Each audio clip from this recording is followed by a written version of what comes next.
From Anshe Sfard Beth El Emeth Congregation, it's time to take 10 Minutes for Torah with Rabbi Joel Finkelstein.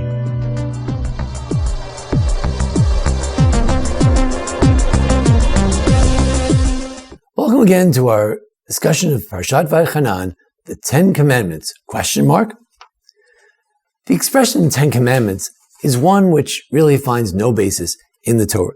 There are not 10 commandments. There are, however, 10 words, 10 things, 10 matters, Aseret Hadvarim. Here we have it in chapter 4, verse 13, in Deuteronomy, in Parshat Vayechanan, Vayaged lachem brito asher tzivaychem lasot aseret hadvarim. That God told us what to do, the 10 utterances, words, things, and He wrote them on the 2 tablets. If we think about commandments, there are not 10 commandments in the 10 commandments at all. There are many more than that. Let's count them. Anochi Hashem Elokecha, I am the Lord your God. That could be a commandment, that to believe that there is a God, that God wrote the Torah, there's only one God, or that God exists, or that God brings the redemption, God saves us in certain circumstances. Or maybe it's not a commandment. There is a commandment not to have any other gods, not to even possess an idol, not to make an idol, and then not to bow down to them, and then not to worship them. Worship means if you worshipped in a way that was not bowing down. Then not to swear falsely, 6. Not to observe the Shabbos, or to remember it, to make kiddush, to sanctify the Shabbos. There's another mitzvah, arguably, there's one midrash that says a mitzvah to work 6 days. There's a mitzvah to rest on the 7th. There is a mitzvah to not do any work on the 7th. Let's take it for that. Then there's a mitzvah to honor the parents. So that's 10. And then we know there are how many commandments? Lo tirtzach, lo tinav, lo tignov, lo teneh b'chayei shav. That we shouldn't murder, shouldn't commit adultery, shouldn't kidnap. Prohibition for stealing is in Leviticus. This here, the rabbis interpret that it means not to kidnap, not to bear false testimony, and not to covet. So that would be 15. However, some count as well, lo titaveh, you shouldn't desire or covet as well. So if you were going to count the commandments, there are actually 15 commandments to do and not do. I would say 15 or so, depending how you count it. We mentioned the complexity of counting the first commandment. Also, the last commandment is complex. What does it mean not to? Lo lachmod is usually translated as not to covet, but it also says don't desire. Here, it distinguishes between coveting a wife of someone else or not desiring the property of someone else.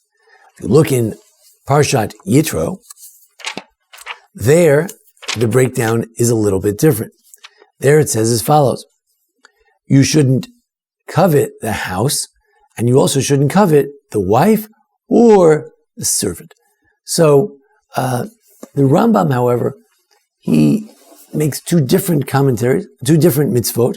He said if you covet slave, a house, anything they own, and you force them to sell it to you, you violate it.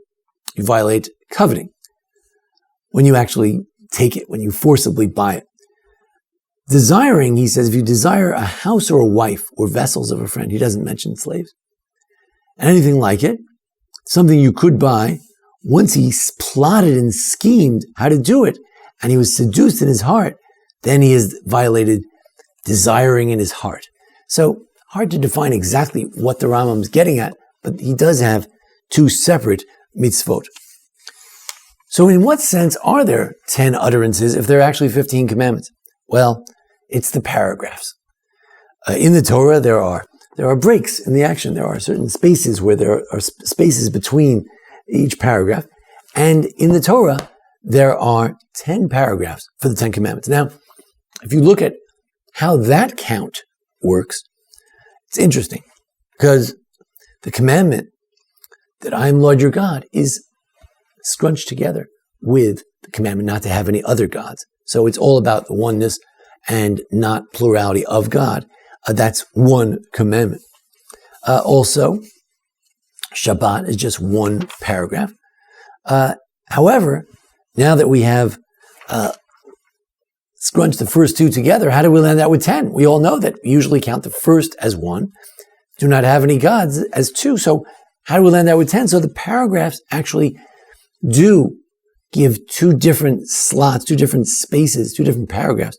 1 for don't covet, and in this case, 1 for don't desire. In this version of the Ten Commandments, in the version in Exodus, they're both don't covet, but it breaks down in terms of what you should covet, what you shouldn't covet. So you would subtract the commandment to that there is a God. That would be just an assumption. And you would add the coveting a commandment. Then if we ask ourselves, I mentioned in passing that maybe there's a mitzvah to work 6 days. The Midrash, known as Midrash Gadol, says that Rebbe, the great author of the Mishnah, says that there's a mitzvah to work every day. Why don't we generally count that as a mitzvah? So the answer is as follows. I heard this years ago. And that is that whatever you would do on your own, when the Torah says you do it, it's not a mitzvah, it's just talking about something you might do. So for instance, when it says you should eat, you should be satiated, and you should bless God for the land that God has given us, we interpret there's a mitzvah to bless God for the land and for the food that God has given us. We don't interpret that there's a mitzvah to eat and be satiated. It's just something we do. Similarly here, when it says 6 days you should work, people tend to work. Not everybody, but people tend to. So that's obvious. And that's not a mitzvah.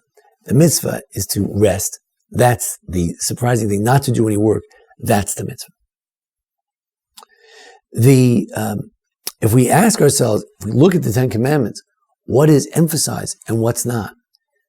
Clearly, idolatry has a whole paragraph about what you should and shouldn't do. And Shabbat has a whole paragraph. So these seem to be the primary aspects of Judaism. Shabbat, in fact, the rabbis say Shabbat is parallel to, it's equal to, tantamount to idolatry. If we don't acknowledge Shabbat, then we're forgetting the story of God, creation, Exodus. And the two are linked, but they seem to be the quintessential mitzvot, the highlights. And then in the middle, you have honoring the parents. There's also somewhat of a longer paragraph, and here it's lengthened a bit as well. The idea that there's reward for honoring the parents as well. Is there anything unique about these 10 commandments versus something else? We're going to talk about it this coming Shabbat. But just as a teaser, could say that these are simply rubrics for all the commandments, for all 613 commandments. Saadia Gaon and the Ibn Ezra, they assert that the 10 commandments include all the other commandments in them. The rabbis have a midrash that all the Torah was written on the 10 commandments. However, we have to think about, is there anything special about an appearance in the 10 commandments? The fact that, say, Shabbat appears in the 10 commandments, but Pesach doesn't. Passover, does that mean anything or not? Talk about that, God willing, this Shabbat. Thanks for joining us here at the Anshe Sefard Beth Elimeth congregation for our discussion of the 10 commandments, or rather, better yet, the 10 utterances. Join us each week for a discussion of the Parsha and the holidays. And thanks to Jason Lefkowitz, our producer. This has been 10 Minutes for Torah with Rabbi Joel Finkelstein. To learn more, visit asb.org.